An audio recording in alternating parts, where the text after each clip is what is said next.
ये एक सेल है जो कि बेसिक यूनिट है तमाम जिंदा टिश्यूज़ का। ह्यूमन सेल में एक स्ट्रक्चर होती है जिसको न्यूक्लियस कहते हैं और इसमें जीनोम होता है। इस जीनोम में 23 क्रोमोसोम्स के पेयर्स होते हैं और हर क्रोमोसोम में एक लॉन्ग स्ट्रैंडेड डीएनए होता है और इसमें प्रोटीन कोडेड हिस्टोन्स होती हैं।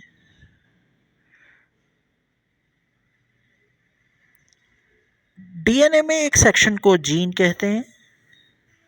इसमें प्रोटीन्स बनाने की इंस्ट्रक्शंस होती हैं। जब जीन स्विच्ड ऑन होता है तो एक एंजाइम आरएनए पॉलीमरेज इसके एक सिरे पे अटैच हो जाता है। यह डीएनए के साथ साथ आगे बढ़ता चला जाता है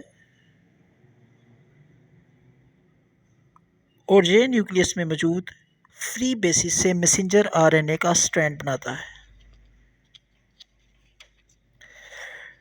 डीएनए कोड बताता है कि फ्री बेसिस किस ऑर्डर से अटैच होंगी मैसेंजर आरएनए के साथ और ये प्रोसेस ट्रांसक्रिप्शन कहलाता है।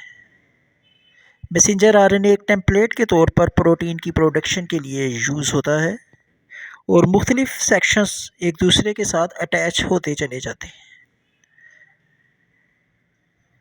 मैसेंजर आरएनए इसके बाद न्यूक्लियस से साइटोप्लाज्म में चला जाता है। साइटोप्लाज्म में मौजूद प्रोटीन फ्रैक्शंस राइबोसोम्स को मैसेंजर आरएनए के साथ अटैच कर देती हैं। राइबोसोम्स का काम मैसेंजर आरएनए में मौजूद कोड्स को रीड करना और अमीनो एसिड्स की चेन बनाना है।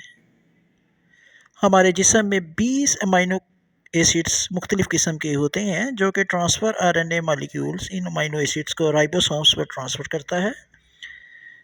मैसेंजर आरएनए एक वक्त में 3 बेसिस को रीड करता है। ट्रांसफ़र आरएनए अमीनो एसिड्स की चेन बनाता चला जाता है और जब आखिरी अमीनो एसिड चेन से जुड़ जाता है और चेन फोल्ड हो जाती है तो प्रोटीन की 3D शेप बन जाती है।